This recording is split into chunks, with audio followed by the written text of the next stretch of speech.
Dan zitten we rond Sneek, hè, inmiddels. Ja, als het goed is houdt Kevin dat allemaal voor ons bij waar we precies zitten.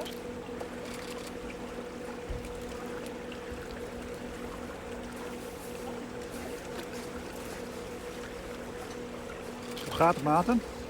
Goed hoor. Ja, gaat goed.